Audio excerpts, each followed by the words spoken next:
The explosions lit up the darkness of space like dying stars. Admiral gripped the command chair as another blast shook the flagship. Around him, the bridge crew worked frantically at their stations, trying to keep the dying ship alive just a little longer. "Shields down to 12%, someone called out. "Hull breach on decks 9 through 15, another voice reported. Watched the tactical display with tired eyes. 6 days of constant fighting had worn everyone down. The red dots representing enemy ships outnumbered the blue friendly markers by a terrible margin. For every coalition ship, there were 10 warships. The numbers told a simple story. They were losing. "Admiral, the station is requesting permission to evacuate," Captain Jinnah said from her station beside him. The human woman looked as exhausted as he felt. Her uniform was stained and wrinkled. None of them had slept properly in days. Nodded slowly. "Granted, get everyone off that station." He hated giving that order. The gate station had stood for 300 years. It was home to 50,000 civilians from a dozen different species. Now they had to abandon it to save themselves from the advance. Captain Jinnah relayed the order. Could see transport ships beginning to launch from the station's docking bays. They looked so small and fragile against the massive warships in the distance. "Sir, Commander Squadron is reporting ammunition at critical levels," the tactical officer announced.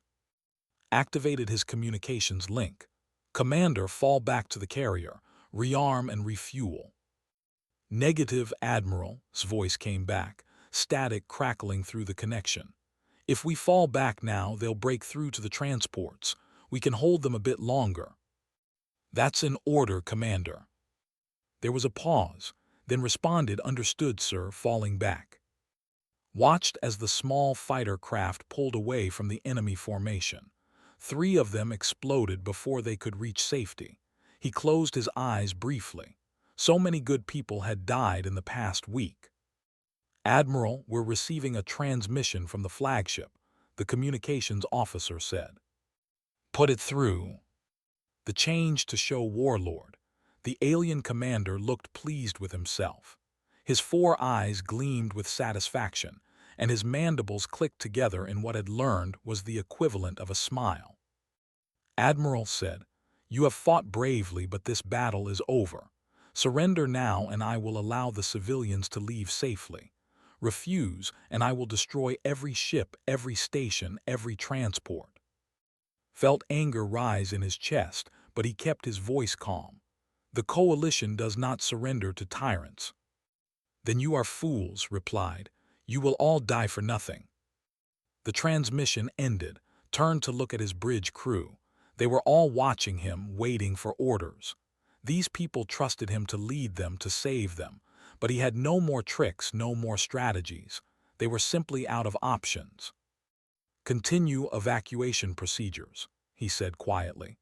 "All combat ships are to form a defensive line between the station and the enemy fleet. We buy the civilians as much time as we can." "Sir," Captain Jinnah said suddenly. She was looking at her console with a confused expression. "I'm receiving a message on a secure Earth channel." "From Earth?" asked. Earth was weeks away at faster-than-light speeds. What could they possibly say that would matter now? Jinnah listened for a moment, her eyes widening. Then she looked up at. "The message says, hold position. The fleet is coming." The fleet? Didn't understand. Earth doesn't have a fleet. You joined the coalition 3 years ago with only a few old cruisers. "I know, sir, but that's what the message says." "It must be a mistake," said, but he felt a small spark of something he hadn't felt in days. Hope.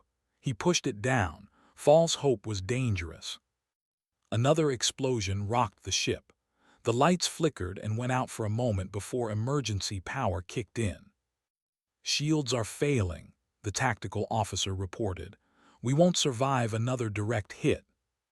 Made his decision. "All ships prepare to retreat. We've bought enough time."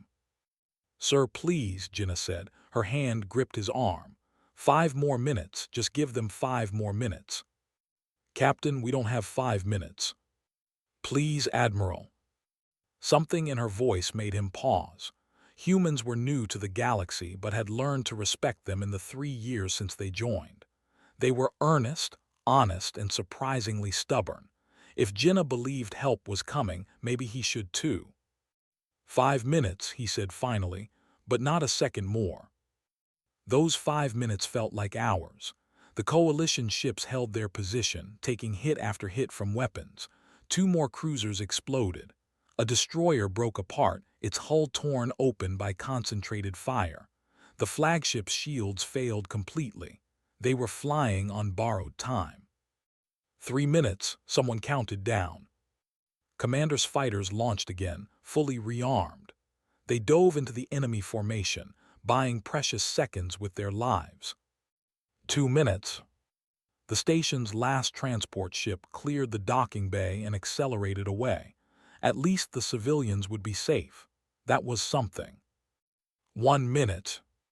Admiral, long-range sensors are picking up something, the sensor officer called out.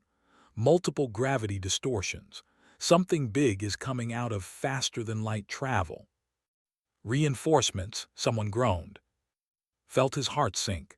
They were already overwhelmed. More enemy ships would end this in seconds. No, sir, the sensor officer said, sounding confused. The signatures are wrong. These aren't ships. The configuration is. I've never seen anything like this. Everyone on the bridge turned to look at the space itself seemed to ripple and tear. Then they appeared.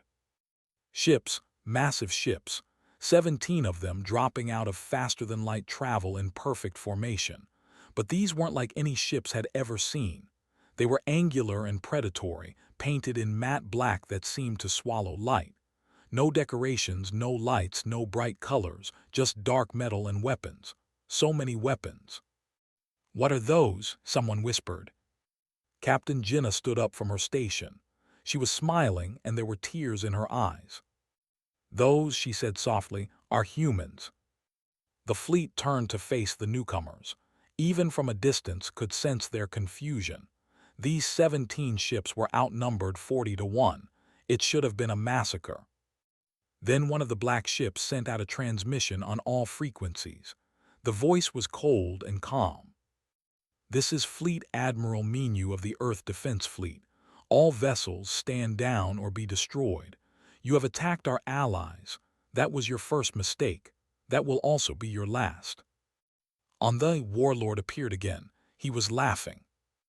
Humans, the weakest species in the galaxy, threatens me. You amuse me, little creatures. Come then. Die alongside your friends. There was a pause. Then Admiral Menu's voice came back, and it makes blood run cold with its quiet certainty. We didn't join the coalition to be protected, warlord. We joined to protect it. You have 10 seconds to withdraw. The fleet opened fire. Energy beams lanced across space toward the human ships, wanted to scream at them to dodge, to use their shields to do something. The human fleet didn't move. They didn't dodge. They didn't even slow down. They accelerated directly toward the enemy, flying straight into the weapon's fire like they were invincible. Maybe they were. The energy beams hit the lead human ship dead center. The bridge crew of the coalition flagship watched in horror, expecting to see the vessel explode into fragments. Instead, the black ship kept coming. Its hull glowed red where the beams struck, but it didn't slow down, didn't change course, didn't stop. Their shields, the tactical officer gasped. I'm not reading any shield activity at all. They're taking direct hits to their hull. Admiral couldn't believe it. Every species in the galaxy used energy shields. They were basic technology, developed thousands of years ago. Why weren't the humans using them? Captain Jinnah leaned forward, watching intently. Maybe they don't need them. The 17 human ships punched through the firing line like spears through paper. They moved in perfect coordination, forming a wedge pattern that cut into the enemy formation. The ships scrambled to adjust, trying to surround the newcomers. Then the human ships opened fire. What came out of their weapons wasn't like anything had seen before. No energy beams, no plasma bolts, No exotic matter warheads, just solid projectiles moving impossibly fast.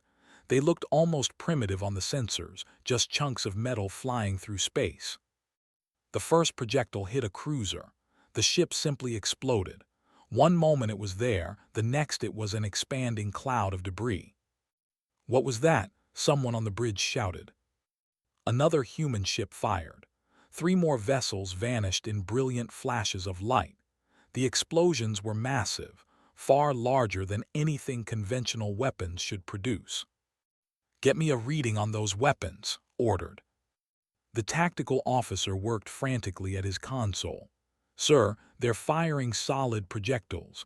Tungsten according to the spectral analysis.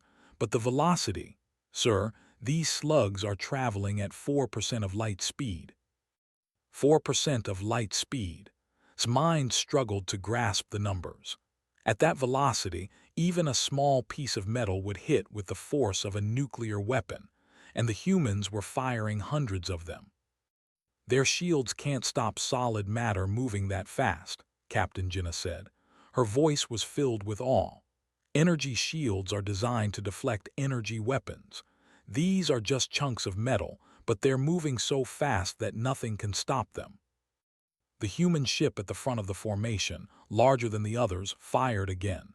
Its weapons blazed with silent fury. 6 destroyers exploded in rapid succession. The ship didn't slow down, didn't stop firing. It just kept pushing forward, killing everything in its path. "That's the retribution," Jinnah said, reading her console. "Captain commanding." The fleet tried to respond. They poured weapons fire at the human ships from every direction. Energy beams, plasma torpedoes, matter disruptors, everything in their arsenal. The black hulls of the human vessels glowed like hot metal in a forge, but they didn't break. They didn't explode. They just kept coming. "How are they surviving that?" asked. "Look at their hull composition," Jinnah said, bringing up detailed scans. "It's not exotic matter or energy-resistant alloys. It's just thick, incredibly thick. Layers and layers of armor plating. Simple metal and ceramics, but so much of it that energy weapons can't penetrate before the heat dissipates." "That's insane," the tactical officer said. "Those ships must weigh 10 times what ours do. How do they even move?" As if answering the question, the human ships suddenly accelerated. They moved faster than any vessels that size should be able to. They split into smaller groups, each one targeting a different section of the formation. "Sir, I'm detecting massive energy signatures from their reactor cores," the sensor officer reported. "They're running fusion reactors, multiple fusion reactors per ship." Fusion was shocked.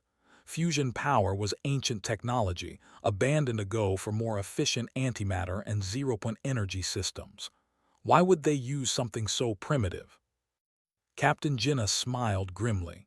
"Because fusion reactors are nearly impossible to disable. You can't disrupt them with electromagnetic weapons. You can't overload them with energy feedback. They're just controlled nuclear explosions providing raw power, lots and lots of power." The battle was turning into a massacre, but not the one they had expected. Human ships tore through their formations like sharks through fish. Every shot found a target. Every target died. Admiral watched as they deployed their elite forces. The Void Drinker destroyers, ships that had never been defeated in combat. 20 of them accelerated toward the human fleet, their weapons charging for a coordinated strike. The human response was immediate. Small craft began launching from the larger ships, hundreds of them. They looked like standard fighter craft, but they moved differently, more aggressively. "Commander's wing," Jinnah said. "Earth's experimental fighters."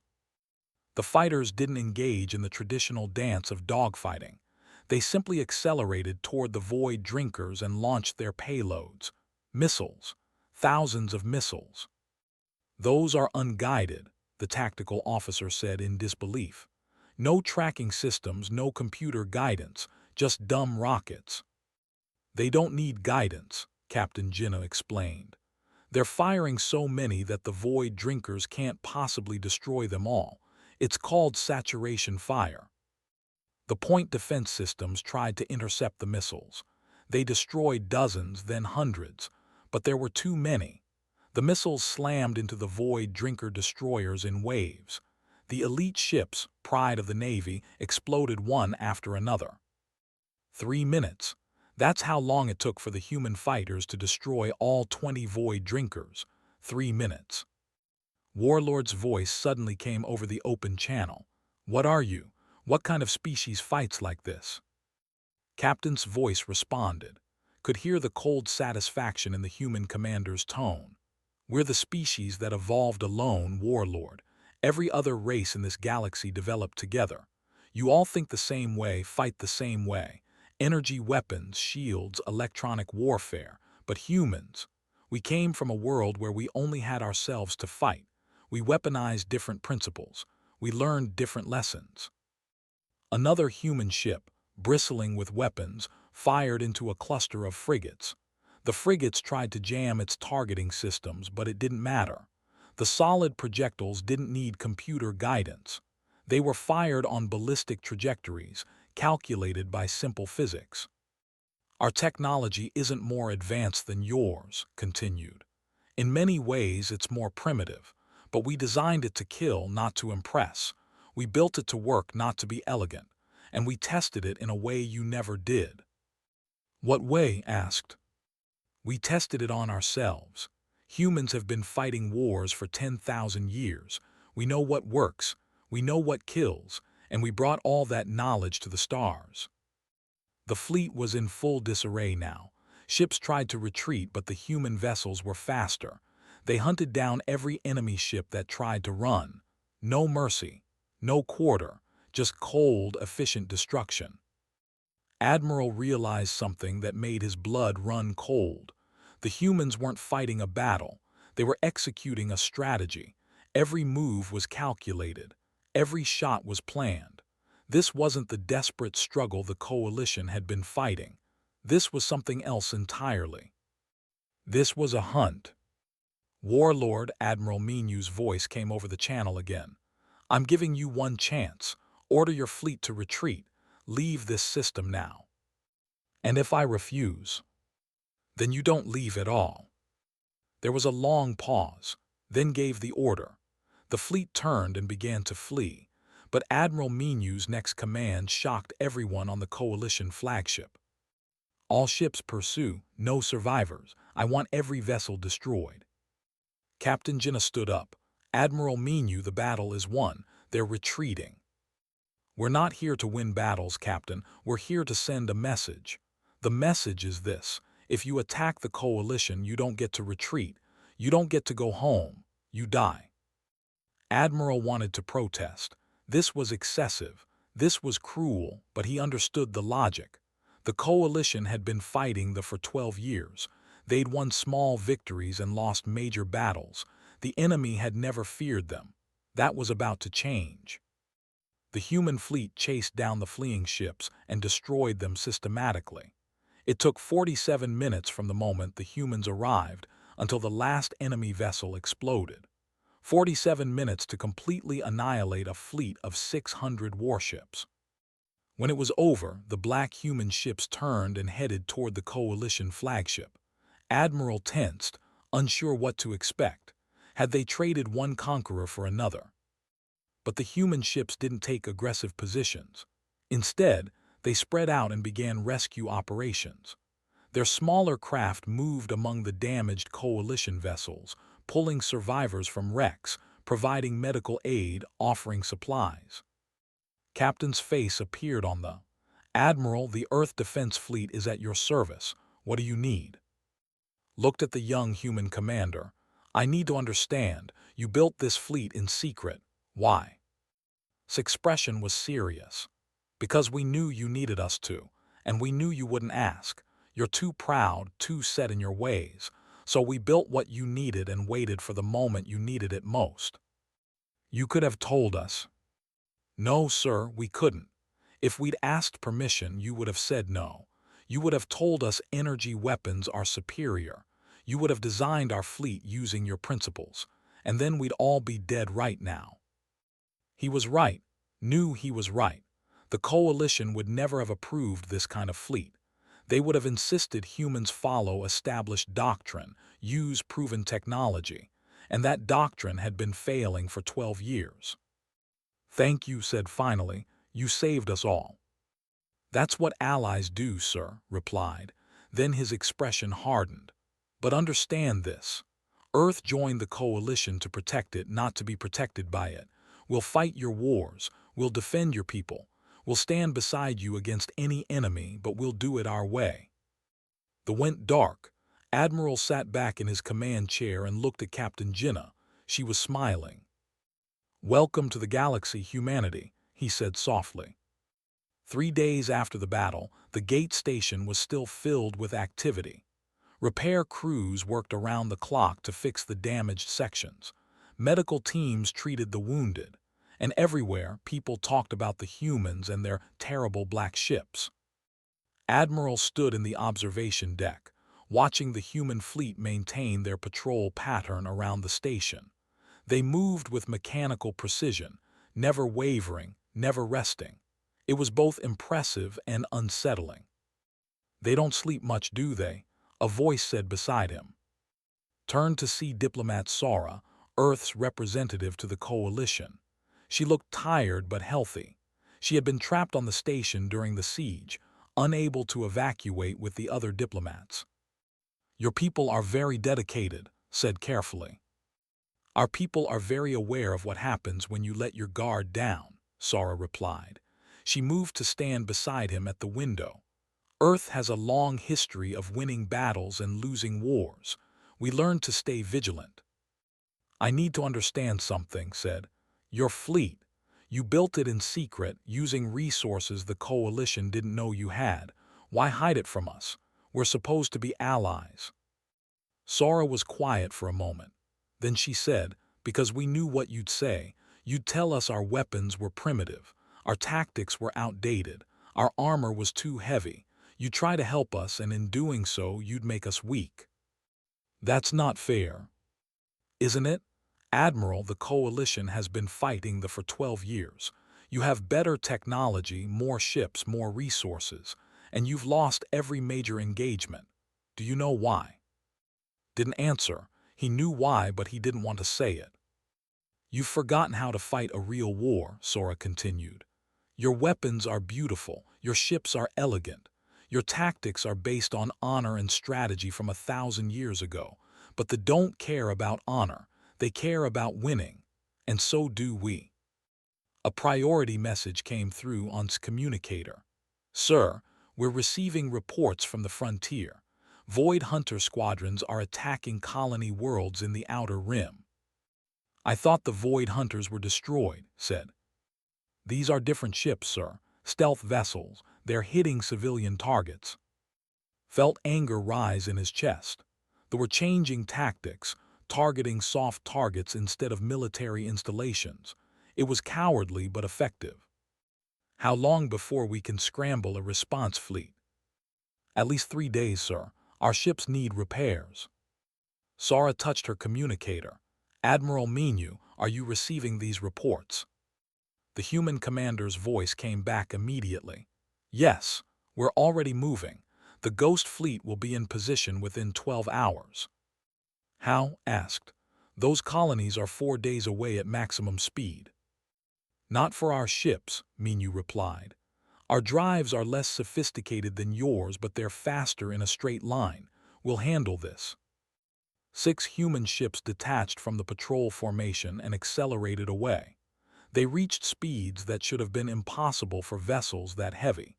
Within minutes, they vanished into faster-than-light travel. "They're going alone?" asked. "They don't need help for this," Sora said quietly. "Trust me." 12 hours later, reports started coming in. The Void Hunters had been destroyed, all of them. The human ships had arrived, located every stealth vessel, and eliminated them without taking a single casualty. The colonies were safe. But that wasn't the end of it. Over the next 2 days, human ships began showing up everywhere they were active. They didn't ask for orders. They didn't wait for coalition coordination. They simply found the enemy and destroyed them. A week after the Gate battle, coalition leadership called an emergency meeting. Representatives from every member species gathered on the station. Admiral attended, along with diplomat Sora and several human military commanders. High Chancellor, leader of the coalition, stood at the head of the chamber. The elderly alien looked troubled. "We are grateful for humanity's intervention. You saved countless lives, but we must discuss what happened. You built a military fleet in secret. You used resources we didn't authorize. You acted without coalition approval." President of Earth stepped forward. Hadn't met the human leader before. He was older, with gray hair and calm eyes. "High Chancellor, with respect, we didn't need your approval.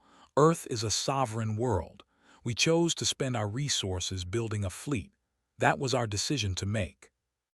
But you didn't inform us of your capabilities." "No, we didn't. And would you like to know why?" The chamber fell silent. President activated a holographic display. It showed data, lots of data. Ship designs, battle reports, casualty figures. "3 years ago, Earth joined the coalition," began. "We were excited to meet other species, to join the galactic community. We thought we'd learn from you. And we did learn, just not what we expected." He changed the display. It now showed coalition fleet movements over the past 12 years. "We learned that the Galactic Coalition, despite having superior technology and more resources, was losing a war against a smaller, more aggressive enemy. We asked ourselves why.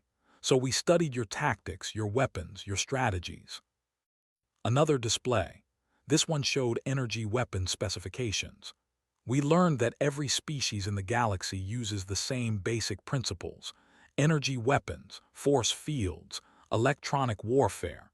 You all think the same way because you all evolved together, learned from each other. For 1,000,000 years, you've been refining the same concepts." He paused, looking around the chamber. "But humans evolved alone. We didn't have anyone to learn from. We only had ourselves. And we've been fighting ourselves for 10,000 years. We learned different lessons." Commander stood up. He looked at the assembled coalition leaders. "I fought in that battle. I watched my squadron get torn apart because our weapons couldn't penetrate shields. I watched your ships explode because you relied on tactics that haven't changed in centuries. They knew exactly how you'd fight because you always fight the same way." "Are you saying our methods are wrong?" one of the coalition admirals asked angrily. "I'm saying your methods are predictable," replied. "They had 12 years to study how you fight. They built their entire military strategy around defeating your tactics, but they'd never seen humans fight before. They didn't know what to expect." Fleet Admiral Minu stood. His cold eyes swept across the chamber. "I understand your concern. You're wondering if humanity is a threat. You're wondering if we'll turn these weapons against you. Let me be clear, we won't. Earth joined the coalition to protect it, and we mean that, but we won't fight your way. We can't. Your way doesn't work." "That's an insult," another coalition officer said. "No," Admiral spoke up. Everyone turned to look at him. "It's the truth. Admiral Minu is right. We've been losing for 12 years. The humans arrived and won in under an hour. That tells us something we need to hear, even if we don't want to." High Chancellor raised a hand for silence. "What do you propose, President?" "Integration," said. "Not of your military into ours, but a sharing of knowledge. We teach you what we know about warfare. You teach us what you know about advanced technology. Together, we become stronger than either of us could be alone." "And if we refuse?" His expression hardened. "Then Earth will continue to defend coalition space on its own. But understand this, we won't let the win. If we have to fight this war without you, we will. We'd prefer to fight it with you." A coalition military advisor stood. "If we accept your help, what changes? Do you command our fleets?" "No," Fleet Admiral Minu said. "You command your fleets, but we'd like to assign human tactical officers to your ships. Advisors, not commanders. They'd show you our methods, explain our thinking. You'd still make the decisions. And your weapons, would you share the technology? We'd help you build kinetic weapons, yes. But understand that our weapons aren't superior because they're more advanced. They're superior because they're designed differently. You'll need to change how you think about combat. Commander stepped forward. I trained your fighter pilots during the battle. They learned fast. They just needed someone to show them a different approach. Your people are capable. You just need new perspectives. The debate continued for hours. Some coalition leaders were resistant, others were curious. A few were openly hostile, seeing the humans as a threat to their authority. But slowly, gradually, the tide shifted. Finally, High Chancellor spoke. Very well. The coalition will accept Earth's offer. We will integrate human tactical doctrine into our military structure. But Earth must agree to full transparency going forward. No more secret fleets. No more hidden agendas. President nodded. Agreed. But the coalition must agree to something as well. When Earth tells you something won't work, you need to listen. We're not trying to insult you. We're trying to save you. Agreed, said. The meeting ended. As people filed out of the chamber, Admiral approached President. You were very bold in there. Smiled. We had to be. The coalition needed to hear hard truths. Sometimes the only way to help someone is to be honest with them, even when it hurts. What happens now? Now we prepare for the real fight, said. His smile faded. They won't give up.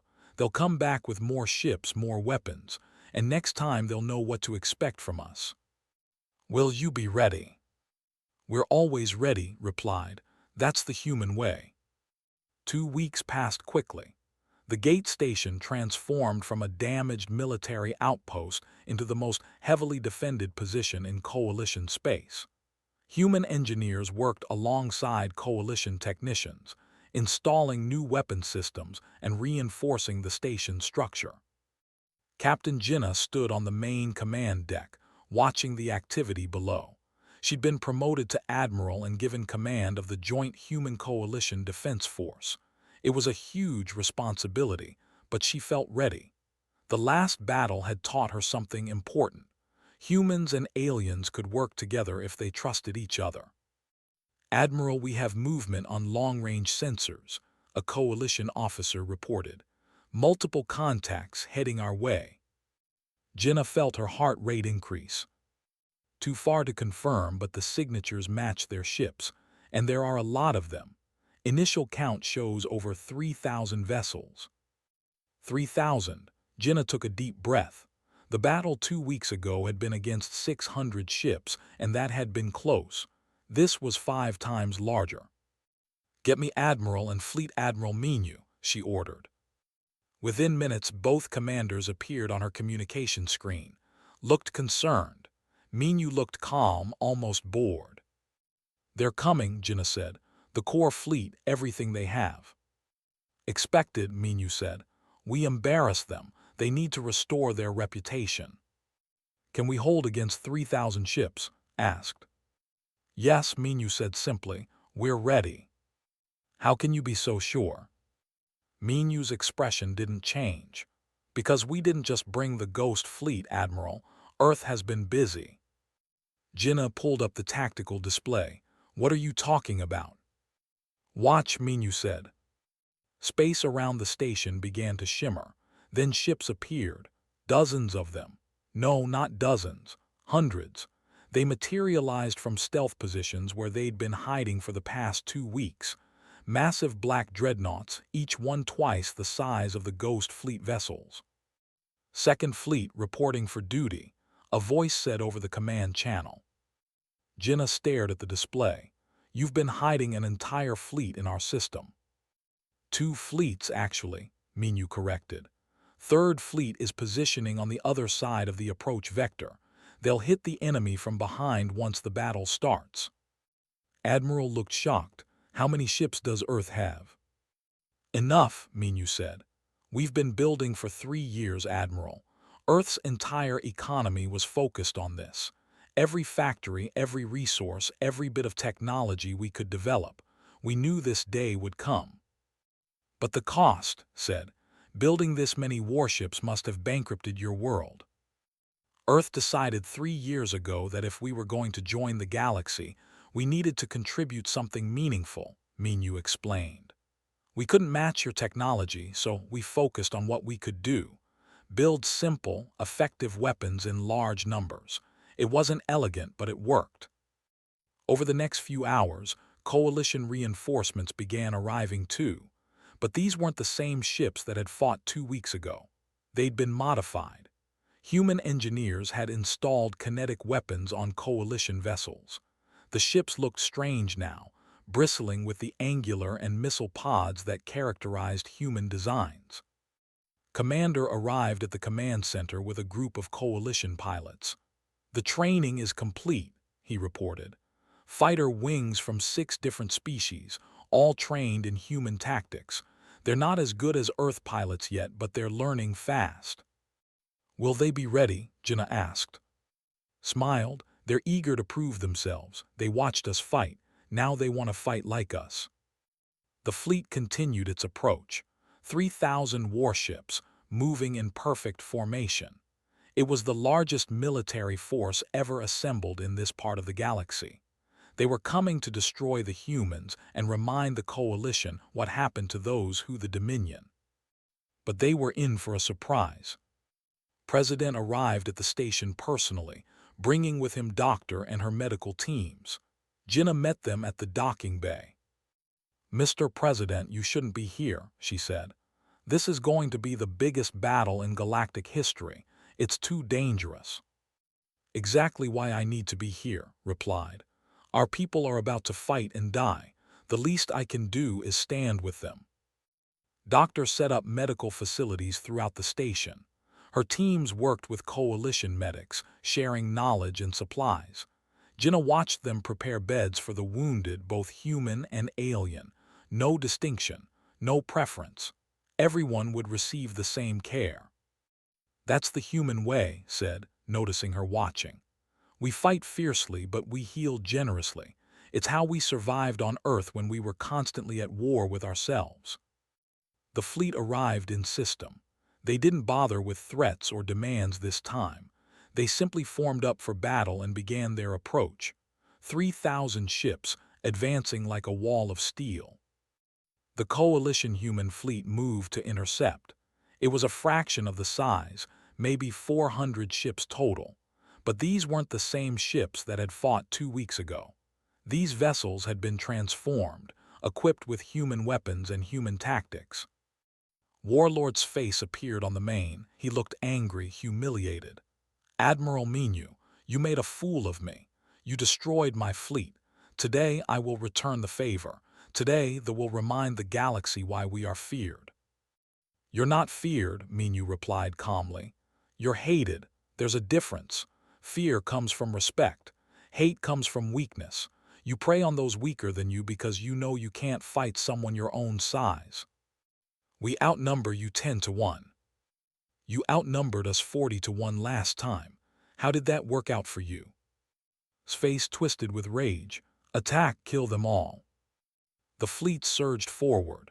Their weapons began charging, preparing to unleash devastating firepower. But the human coalition fleet didn't wait for them. They accelerated to meet the enemy head-on. This time the coalition ships fought differently. They didn't rely on shields and energy weapons alone. When beams struck coalition armor, the ships kept coming. When missiles locked onto coalition vessels, countermissiles destroyed them mid-flight. The coalition had learned. Commander launched her fighters, but she wasn't alone. Alongside the human craft were coalition fighters from a dozen species, all flying in the aggressive, unpredictable style that had taught them. They didn't follow traditional formations. They swarmed like angry insects, overwhelming defenses through sheer chaos. The battle was brutal. Ships exploded on both sides. The space between the two fleets filled with debris and fire. But they were learning a terrible lesson. The coalition wasn't the same enemy they'd been fighting for 12 years. Something had changed. Captain's ship, the Retribution, pushed deep into enemy lines. Vessels focused all their firepower on it, trying to destroy the symbol of human resistance. The big dreadnought's armor glowed white-hot, but it didn't break. It just kept firing, kept killing, kept advancing. "All ships concentrate fire on that vessel," ordered. 20 warships turned their weapons on the Retribution. The combined firepower was enough to vaporize a moon. The human ship disappeared in a ball of superheated plasma. For a moment, everyone thought it was over. Then the Retribution emerged from the fireball, its hull scorched but intact, its weapons still firing. "Is that the best you can do?" His voice came over the open channel. "We've taken worse hits in training exercises." It was a lie. Jinnah could see the damage reports. The Retribution was badly hurt, but they didn't know that, and the psychological impact was devastating. If they couldn't destroy the human flagship with concentrated fire, what could they destroy? Admiral commanded the coalition wings with new confidence. His ships moved in coordination with the human fleet, supporting each other, covering weak points. It was beautiful to watch, this dance of destruction performed by species who'd only known each other for 3 years. Then Third Fleet arrived. Admiral's ships dropped out of faster-than-light travel behind the formation and opened fire immediately. The enemy fleet was caught between 3 groups of attackers, unable to focus their defense. "This is Admiral to all vessels. You came here to destroy us. You came here to make an example of humanity and the coalition. Instead, you've given us something precious. You've given us a common enemy. You've united species who might have remained strangers. For that, we thank you. Now die." The human ships unleashed everything they had, fired until their barrels glowed red. Missile batteries emptied their magazines. The coalition ships, inspired by human ferocity, fought with a determination they'd never shown before. The battle raged for hours. It wasn't quick like the fight 2 weeks ago. This time, they knew what to expect. They adapted, tried new tactics, fought desperately. But they were fighting a new coalition, one that had learned from humanity's example. Slowly, painfully, the tide turned. Ships began to break formation, trying to escape. But there was nowhere to run. Human ships were faster in a straight line, and coalition vessels blocked every escape route. Warlord broadcast on all channels. "I surrender. The Dominion surrenders. Please stop this slaughter." Fleet Admiral Menu responded. "Surrender accepted, but understand something, Warlord. If your empire ever threatens the coalition again, we won't stop at your military. We'll find your home worlds. We'll find your colonies. We'll find every installation in the galaxy. And we'll dismantle your entire civilization. Not because we're cruel, because we're committed." "You're monsters," said. "No," Menu replied. "We're humans and we protect our friends." The medical bay was chaos. Doctor moved from bed to bed, treating the wounded without stopping. Human medics worked beside coalition doctors, sharing techniques and equipment. The battle was over, but the work of healing had just begun. Admiral Jinnah watched from the observation window. Below her, injured soldiers from a dozen species lay side by side. A human pilot next to a warrior. A prisoner receiving the same care as a coalition marine. No one was turned away. No one was left behind. "Is this what you meant?" a voice asked behind her. Jinnah turned to see Warlord. He was in restraints, guarded by 2 human soldiers, but he'd been allowed to walk through the medical bay. He looked at the scene below with something like confusion. "What do you mean?" Jinnah asked. "You fight like demons. You kill without mercy. But then you heal your enemies with the same care as your friends. I don't understand you." "It's simple," Jinnah said. "In war, we do what's necessary to win. In peace, we do what's right. They're not the same thing, and we don't confuse them." Was silent for a moment. "My people will never forgive this defeat." "Then we'll defeat you again," Jinnah said calmly. "As many times as necessary, until you understand that conquest doesn't work anymore. The galaxy has changed, Warlord. You just haven't realized it yet." The guards led away. Jinnah returned her attention to the medical bay. Doctor was teaching a coalition doctor how to treat a human soldier's injuries. The alien physician listened carefully, asking questions, learning. This was the real victory, Jinnah thought. Not the battle they'd won, but the trust they were building. A week later, coalition leadership gathered again. This time, the mood was different. Instead of fear and uncertainty, there was respect and curiosity. High Chancellor stood at the center of the chamber, looking tired but satisfied. "They have sued for peace," announced. "Their core fleet is destroyed. Their military is broken. They've agreed to withdraw from all occupied systems and pay reparations to the coalition." There was applause, but it was subdued. Everyone knew the cost. Hundreds of ships destroyed. Thousands of lives lost. Victory was never cheap. "We must acknowledge that this victory came because of humanity's intervention," continued. "Earth brought new weapons, new tactics, and new ways of thinking to our alliance. Without them, we would have lost everything." President stood. "The coalition brought something important too. You brought unity. Before we joined, humans were isolated, fighting only ourselves. You gave us something bigger to fight for, something worth protecting." Admiral approached the podium. "I've been a warrior for 40 years. I thought I knew everything about combat, but humans taught me that knowledge becomes outdated. We were so confident in our superior technology that we forgot the most important lesson of warfare: adapt or die. Humans adapted. They learned. They changed. That's why they won." "What happens now?" someone asked. "Now we rebuild," Fleet Admiral Minu said. "They are defeated, but there are other threats in the galaxy. Pirates, slavers, rogue states. The coalition needs a military that can handle them all." "And Earth will provide that military?" a coalition admiral asked skeptically. "No," Minu said firmly. "Earth will help you build it yourselves. We'll provide training, weapons, tactical doctrine. But these need to be your ships, your warriors, your victories. We're your allies, not your saviors." Commander stepped forward. "The Coalition War College is now operational. Officers from every member species are enrolled. We're teaching them everything we know about warfare, tactics, strategy. In 5 years, the Coalition will have the best-trained military in the galaxy. You won't need us anymore." "We'll always need you," said quietly. "Not for your weapons, but for your perspective. You see things we don't. You question things we take for granted. That's valuable." Over the following months, the transformation continued. Coalition ships were retrofitted with human weapons. Fighter squadrons learned human tactics. Military academies incorporated human doctrine into their curriculum. The change was slow, but it was happening.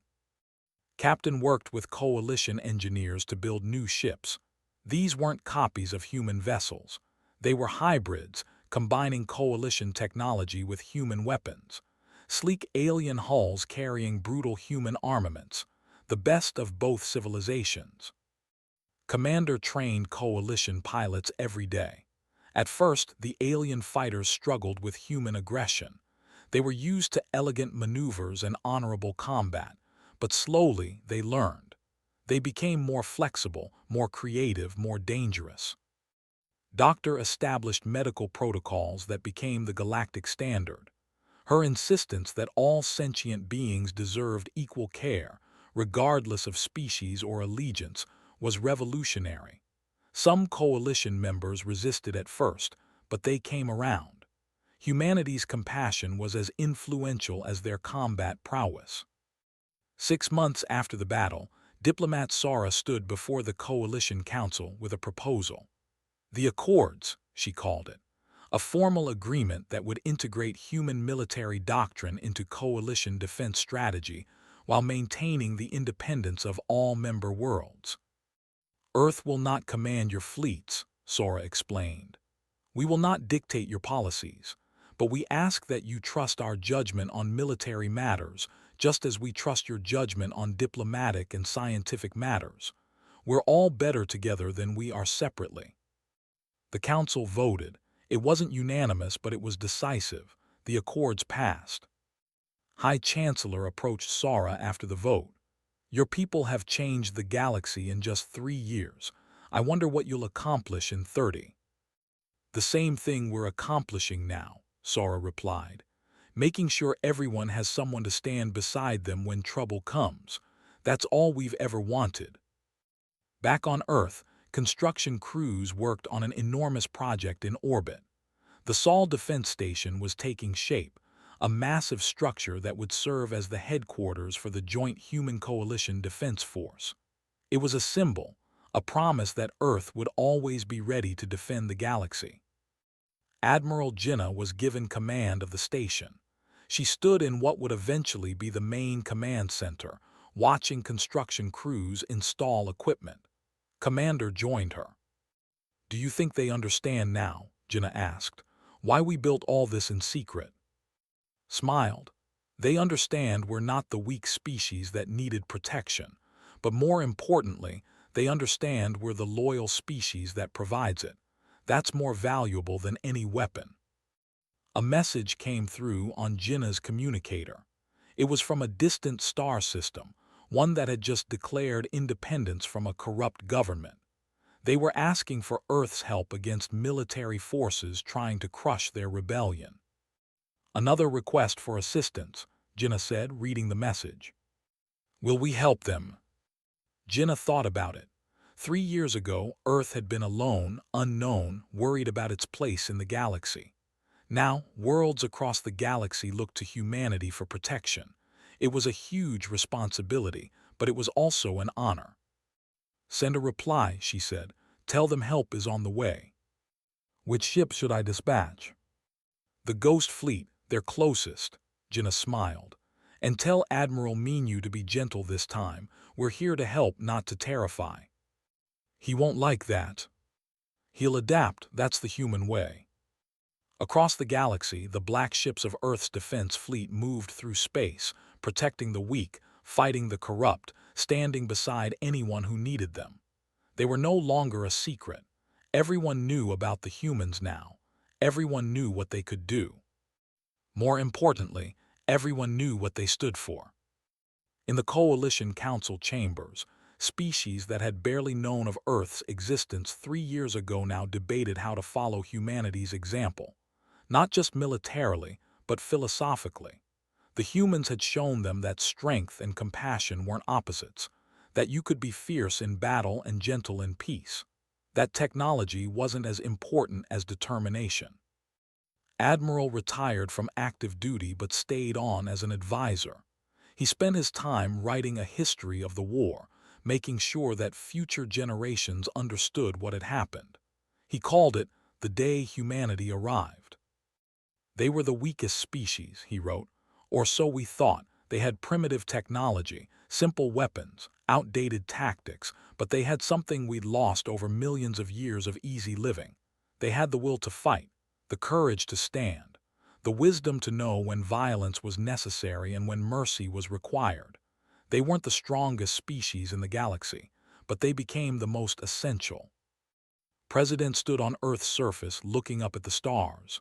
Somewhere up there, human ships were fighting, protecting, defending, doing what humans had always done, but now for a galaxy instead of just a planet. "We've come a long way," his aide said beside him.